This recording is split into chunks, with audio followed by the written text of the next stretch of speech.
दोस्तों, एक बार की बात है कि एक लोमड़ी भूख के कारण जंगल में इधर उधर भटक रहा होता है। लेकिन वहाँ पे एक शिकारी ने बिछाए हुए जाल के फंदे में वह लोमड़ी फंस जाता है और लोमड़ी उस जाल से छूटने के लिए बहुत ही प्रयास करता है, लेकिन वह वो जाल से छूट नहीं पाता है। सुबह से शाम हो गई। शाम होने पर शिकारी वहाँ पे आया और किसी उपयोगी जानवर को फंदे में ना फंसा देखकर वह निराश हो गया।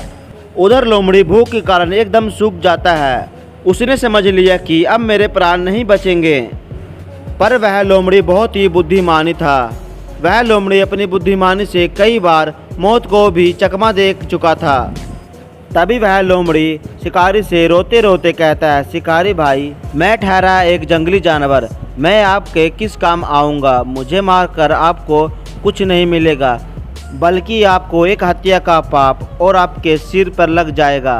तभी शिकारी सोचता है कि लोमड़ी की बात तो सही है, मगर मैं इसे ऐसे ही नहीं छोड़ सकता, इसे कुछ ना कुछ तो दंड देना ही होगा। जिसके बाद शिकारी लोमड़ी का पूंछ काट कर रख लेती है और लोमड़ी को छोड़ देती है। पूंछ काटते ही लोमड़ी वहाँ से 9-2-11 हो जाता है। कुछ दूर जाने के बाद लोमड़ी कहता है कि मेरी पूंछ कटने की वजह से मेरी सारी सुंदरता खराब हो गई है, अब मैं अपनी बिरादरी वाले को क्या मुंह दिखाऊंगा? इससे तो अच्छा शिकारी मेरा प्राण ही ले लेता तो सही होता। तभी लोमड़ी सोचती है कि अगर मेरे सारे बिरादरी भाई अपनी अपनी पूंछ कटवा ले तो मैं पूंछ कटा कहलवाने से बच जाऊंगा, और फिर सभी लोमड़ी मेरे जैसे हो जाएंगे तो फिर मुझे ना ही शर्म आएगी ना ही मेरी बेइज्जती होगी। बस यह सोचकर पूंछ कटा लोमड़ी अपनी बस्ती में जाकर जोर जोर से चिल्लाने लगता है।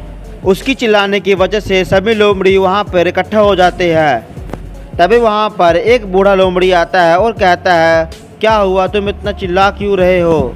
तभी लोमड़ी कहता है, जरा मेरी ओर देखो, बताओ मेरी पूंछ कहाँ गई है? ये सब देखकर हैरान हो जाते हैं और पूछते हैं, तुम्हारी पूंछ आखिर गई कहाँ है? जिसके बाद पूंछ कटा लोमड़ी कहता है, मैंने तो आज अपना पूंछ कटवा के फेंक दिया है, क्योंकि आज मैंने एक शहरी लोमड़ी को देखा है। उसने बताया है कि शहर में अब यही नया नया फैशन चल रहा है। उसने यह भी बताया है कि यह तो व्यर्थ का बोझ होती है और इससे हमारी सुंदरता पर भी खराबी होती है। फिर हम लोमड़ी पूंछ का भार क्यों सहें?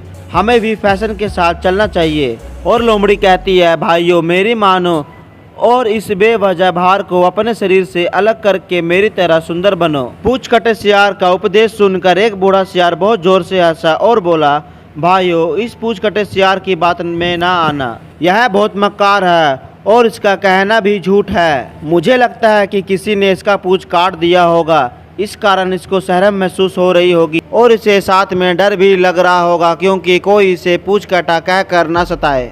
इसीलिए यह चाहता है कि हम सब भी अपना अपना पूंछ कटवा ले और ये हमें अपनी जाल में फंसाने आया है।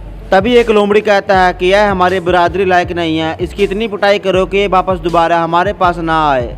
तभी पूंछ कटा लोमड़ी सोचता है कि मेरे यहाँ से निकलने में भलाई है, और लोमड़ी पिटाई के डर से वहाँ से 9-2-11 हो जाता है।